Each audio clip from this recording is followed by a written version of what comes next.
My name is Shyla McKay, and this is my presentation on Nam Lin Her's article, Korean Tea Bowls in Japanese Wabi-cha, a story of culturation in pre-modern Northeast Asia. Here's a karatsu-ware Korean tea bowl. Photo from Smithsonian website.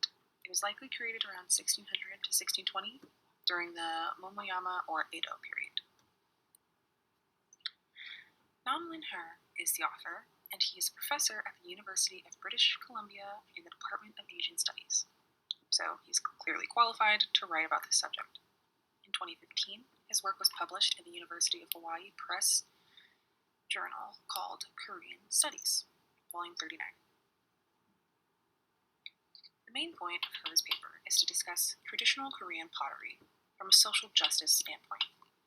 As we have recently learned about in this course, Korean potters were stolen from their homes and taken to Japan in order to benefit the Japanese citizens' social statuses. Korean ceramics had such a significant impact on not just Japanese culture, but Asian culture in its entirety, especially surrounding tea practices, ceremonies, and rituals. What the author is arguing here is that this impact from Korean potters and ceramicists receives little to no attention in the field of academia, and that by studying it further, we can collectively give credit where credit is due. Now, Korean ceramics were already popular in Japan by the time Japan invaded Korea in 1592, and the abductions that followed only further added to that popularity. Her explains that there are four main factors that contributed to this popularization of Korean ceramics. 1, upper-class culture, which included things like samurai tea ceremony or shinoyu, and Zen Buddhism. 2, the way in which Korean tea bowls were portrayed as exotic, rare, beautiful. 3, commercial sales, as well as improvement of social status and political power. And 4, the professional tea masters doing their tea making and ceremonies at home.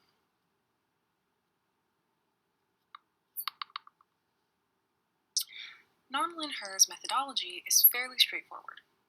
It is his field of expertise, so he's a trustworthy source. It is an academic paper, so he has ample references, notes, and sources. As far as writing style, he maintains academic professionalism, which would typically indicate use of logos, but I would argue he uses a bit of ethos in his writing in order to engage the reader and fully drive his point home. Korean potters deserve better, especially in academia. He organizes his writing by addressing a handful of perspectives through which to view the issue. There is the commercial aspect with buying, but I would argue he uses a bit of ethos in his writing in order to engage the reader and fully drive his point home. Korean potters deserve better, especially in academia. He organizes his writing by addressing a handful of perspectives through which to view the issue. There is the commercial aspect with buying, trading, and piracy of Korean pottery. There is plenty of cross-border cultural flow with different aspects influencing each culture in its own unique way. Classism is almost always an issue, regardless of the historical topic, but it definitely had a stake in the issue of Korean potters and their work. Lastly, Her addresses his argument through a perspective of acculturation, because there was a dominant culture that required others to assimilate while also taking aspects of that subordinate culture. So here are a couple terms talked about in my presentation that I wanted to go over. Wabi-cha, which is Korean aesthetic style and pottery. It's more popular amongst Japanese, but heavily influenced by Korean pottery. Karamono, which specifically refers to Chinese tea utensils. Wamono, which specifically refers to Japanese tea utensils. Shanoyu, or a Japanese tea ceremony. Meibutsu, famous artworks and crafted objects, sometimes used to decorate like a tea room in Japanese culture. And Shakaiki, or chronicles of tea ceremonies, which usually include various collections that are indicative of the trends and style of tea ceremonies for their time period. So, how Korean ceramics ended up in Japan initially is not entirely clear. According to her, many historians theorize that Korean potters would create basic, ordinary bowls just for domestic markets. Some of these bowls were brought to Japan by pirates, Ryukyu merchants, northern Kyushu merchants, and Tsushima people. They began smuggling these bowls into Japan. As they realized the growing popularity, they also realized that they could make quite a bit of money. Her also makes a point to acknowledge that no evidence indicates that Korean potters knew that this was actually happening at this time. So it would stand to reason that Korean potters did not make pottery specifically for Japanese shinoyu in the early days of Korean pottery popularity. The commercial aspect of Korean pottery was integral to wabicha culture in Japan. There was no legal trade of Korean products because it was strictly prohibited by the Choson government. So technically, the first Korean pottery used in Japanese tea ceremonies was actually contraband.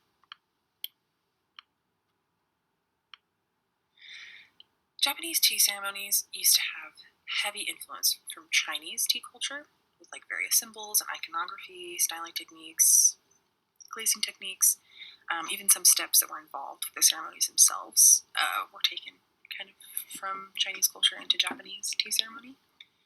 Korean ceramics started to grow in popularity in Japan, and as a result, it began to influence a lot more aspects than the Chinese influences did.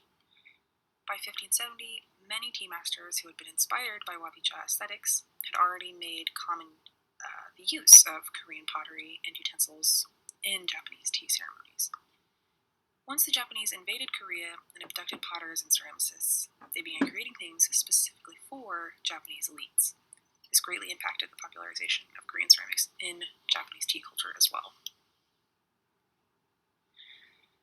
So, furthering this point, here's a table from Her's article that shows the number of each type of tea bowl that was featured in the Chakaiki, or Chronicles of Tea Ceremonies.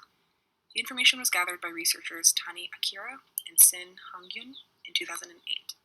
As we can clearly see, from 1530 to 1550,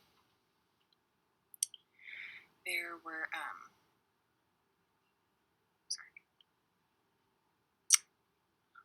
From 1530 to 1550, there were only 2 Korean bowls and 94 Chinese bowls. But we see that from 1701 to 1710, the number of Korean bowls has increased significantly to 66, and now there are only 3 Chinese bowls. The table shows the trend of each tea bowl type, and so Her is supporting his argument with clear evidence. The growth of wabicha popularity and Korean pottery popularity seemed to go hand in hand, the trend gradually moving from ostentatious style to simple and reserved. The ruling class in Japan were the biggest patrons of wabicha aesthetics. This includes samurai, who were infatuated with Korean tea bowls because they felt like the wabicha aesthetics in the bowls was a physical representation of the harmony that exists between Zen Buddhism and tea in Japanese culture. As the Korean pottery grew in popularity, it also grew in scarcity. This made the vessels a rarity and therefore an even more valuable commodity than they were before. To have a Korean tea bowl, to have pieces that align with wabicha aesthetics, this reflected higher social status, and for some, great political power. This is one of the ways in which Japanese culture was taking advantage of Korean culture and sort of appropriating it in some ways, taking the pieces they liked while disrespecting Korean people themselves. One example is the warlord Hideyoshi, who was rewarded with a kettle made in Korean pottery style for a Japanese tea ceremony around 1570s Japan. So, acculturation. One of the perspectives of the trajectory of Korean pottery that Her investigates is acculturation. Acculturation means assimilating to a different, typically dominant culture. Now, Korean tea bowls were believed to have mystic values and inherently imbued with exoticism. Vessels were mobilized through trade and smuggling because they represented wabi-sabi aesthetics, and their style emphasized austerity and imperfections. Korean potters began to learn how highly valued their work was in Japan, despite the fact that they had no direct relations with the Japanese markets. Pirates and smugglers dealing in Korean pottery would encourage these Korean potters to create vessels with specifications to better appeal to Japanese tea masters. So in this way, acculturation was already beginning. and Korean ceramics began to assimilate, in some ways, to Japanese style. Now, this acculturation really grew when potters from Korea were kidnapped during the Japanese invasion.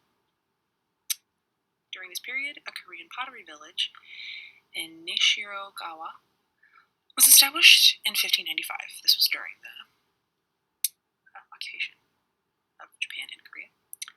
This village became one of the better known Korean pottery villages. Residents were able to keep Korean as a language there. They were able to keep many customs and cultural values from their home country. But in order to preserve those skills and that style of pottery in Japan specifically, members of the village were forbidden from marrying out. To maintain population, they could occasionally marry an outsider who then joined the community. They were allowed to marry in, but not allowed to marry out. Korean pottery was extremely popular for about 200 years, this 200-year span, specifically in Japan, until another style of Japanese tea ceremony emerged called Weifu, I believe, which then led to more Japanese-centered tea aesthetic. So Japan eventually went from Chinese-influenced aesthetics to Korean-influenced aesthetics to finally kind of finding their own. This was a quote from the article by Nam Lin-her that I found particularly moving and succinct. Korean folks were abducted, forced to serve, and expected to thrive in a foreign country. They did not know the language, the cultural norms, the customs. They were survivors.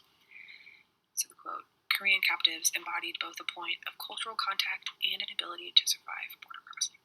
It's from page 16. There are some general themes that are still pertinent today that relate to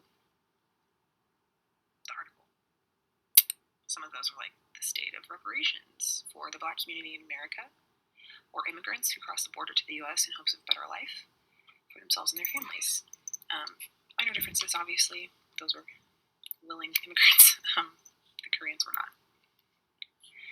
So, personally, I agree with what Nam Lin-her is arguing in his paper. I think Korean potters do not get enough credit or attention when it comes to research and teaching history, especially in art history.